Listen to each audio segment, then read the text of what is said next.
When I discovered my parents had secretly created a massive trust fund for my brother, while expecting me to cover all the family expenses, my world was turned upside down.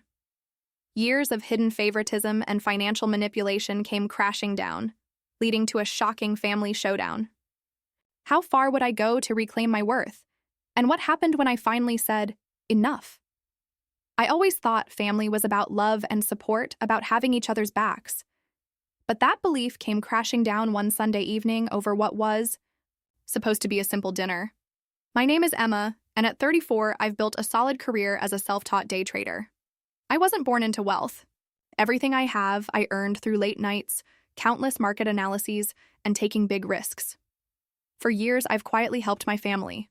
I paid the property taxes on my parents' vacation home, covered my younger brother Jason's car payments, and funded family vacations. I never asked for anything in return. It felt good to give back to the family that raised me, or at least that's what I told myself. But that night, as I sat in the cozy living room of our family's vacation home by Blue Lake, everything changed. My dad, Mike, tossed the property tax bill onto the coffee table with barely a greeting. His text earlier had been just as blunt. The property taxes are due.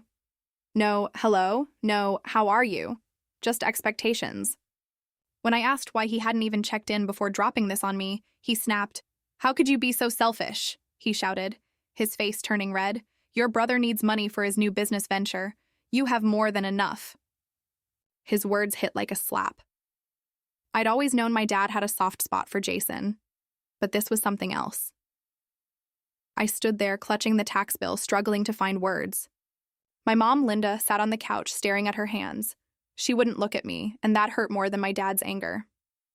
I finally managed to speak.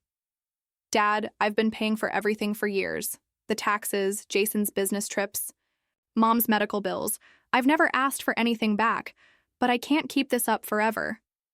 But my dad didn't hear me, or maybe he just didn't care. "We gave you everything growing up," he shot back. "And now, when we need you, you're turning your back on us, while your brother is just trying to make something of himself." I'd heard this line before, the idea that Jason needed more support because he was still finding his path. But this time, I wasn't buying it. That's when I noticed an envelope tucked under a magazine on the coffee table.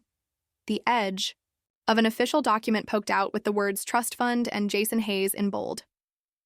My heart dropped. I reached for the envelope and my dad lunged forward, but I was quicker. His voice turned sharp. "That's private." But it was too late. As I scanned the document, the truth hit me hard. My dad had created a hefty trust fund for Jason. Only for Jason. The same dad who told me there wasn't enough money to help with my college tuition, who let me work 2 jobs while studying, who watched me scrape by while Jason got everything handed to him. "When were you going to tell me about this?" I asked, my voice barely more than a whisper. My dad snatched the paper back, stuffing it into the envelope. "You weren't supposed to see that," he muttered. I felt a cold clarity wash over me. My whole life suddenly made sense. The favoritism, the expectations, the constant guilt trips masked as family duty. Everything was about to change. After that night, I couldn't let it go. I spent hours replaying every moment in my head, piecing together the truth. Jason had always gotten more attention, more support, more grace for his mistakes. He got dance lessons while I was told to focus on school. He got a brand new car at 16 while I saved up for years to buy an old, beat-up Honda. When college came, he went to a private university with full family backing. I, on the other hand, had to hustle for scholarships and balance school with a job at a local coffee shop. I never questioned it too much. I thought maybe things had just gotten tighter financially, or maybe my parents were trying a different approach with me. I didn't want to see the truth. They valued Jason more. But seeing that trust fund, with a balance of $350,000 and plans for future contributions, was like a punch to the gut. I'd been struggling to help my family while they built a nest egg for Jason behind my back. I felt used, betrayed, and most of all, foolish. When I got home that night, I opened a folder on my laptop. I'd kept meticulous records of every dollar I'd spent on my family, property taxes, car payments, medical bills, vacations. It wasn't about the money. It was about proving to myself that I wasn't crazy, that I hadn't imagined all I'd done for them. The numbers were staggering. $43,500 for property taxes over 5 years. $17,682 for Jason's car payments. $8,200 for my mom's medical expenses. And a jaw-dropping $222,450 for family vacations. The total made me physically ill. $291,832. All while my parents funneled money into a trust for Jason. I knew then that I needed help. Not just financially, but to make sense of all this. I reached out to Joseph Lang, my financial advisor, who put me in touch with Victor Mendez, a forensic accountant. I needed someone to help me turn this mess into something concrete, something undeniable. The days that followed were surreal. While I gathered documents and statements, my family kept up the pressure. Jason texted, accusing me of being difficult. My dad sent more messages, each more demanding than the last. "We're counting on you for those taxes. Don't let us down." Not a single thank you. No acknowledgement of what I'd already done. Just an expectation that I'd keep footing the bill while they secured Jason's future. I finally hit my breaking point. I called Joseph and told him I was done. I canceled all the automatic payments.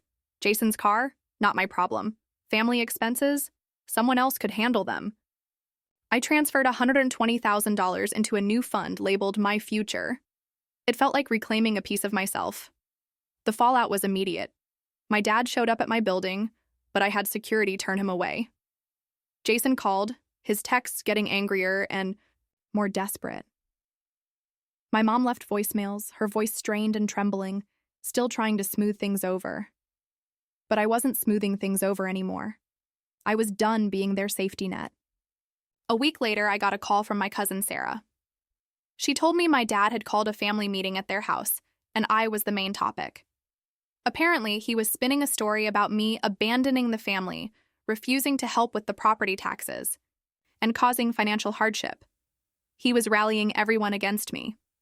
I wasn't surprised, but I was done playing along. I decided to show up, but not empty-handed. I brought every document Victor had prepared, the receipts, the financial statements, the notarized analysis showing exactly how much I'd contributed to the family over the years. When I arrived, the living room was packed with aunts, uncles, and cousins. My dad stood by the fireplace mid-speech, and everyone turned to me as I walked in. I could feel the weight of their judgment, but I didn't flinch. "Emma, I'm glad you're here," my dad said, his voice oozing fake warmth. "We were just discussing the situation with the lake house."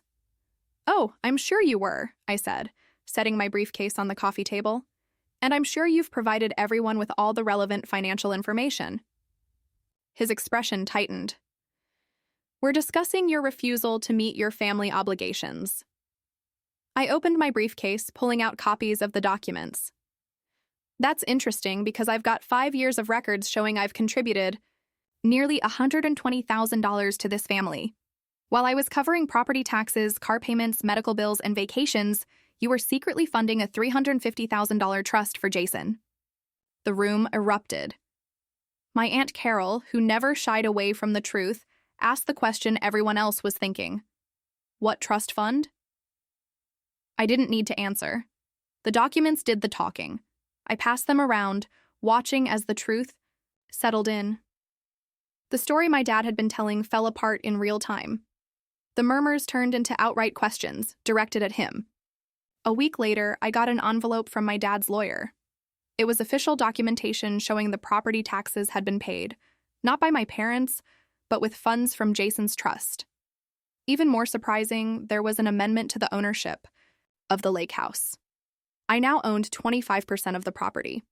There was a note from the lawyer explaining that Jason had insisted on this arrangement, covering the taxes and the legal fees. He had finally done the right thing. Shortly after, Jason called again. I talked to Dad about splitting the trust fund equally. He wasn't happy, but Uncle Matt and Aunt Carol backed me up. He's meeting with the financial advisor to make it happen. I felt a rush of relief. Not because of the money, but because it meant so much more. It was recognition, fairness, and respect. things I'd never expected to receive from my own family. "Thank you, Jason," I said. "No," he replied, "thank you.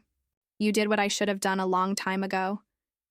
Life after the confrontation wasn't perfect, but it was better. My parents and I still had a long way to go, and I kept my boundaries firm. I was no longer their financial safety net, and they finally had to learn to stand on their own. I used my newfound financial freedom to focus on my own future. I invested in a small vacation property of my own, a place that was truly mine. I rebuilt my relationship with Jason slowly as he worked to make amends. In the end, I learned that family isn't about keeping the peace at your own expense. Sometimes standing up for yourself is the most loving thing you can do, for you and ultimately for them too.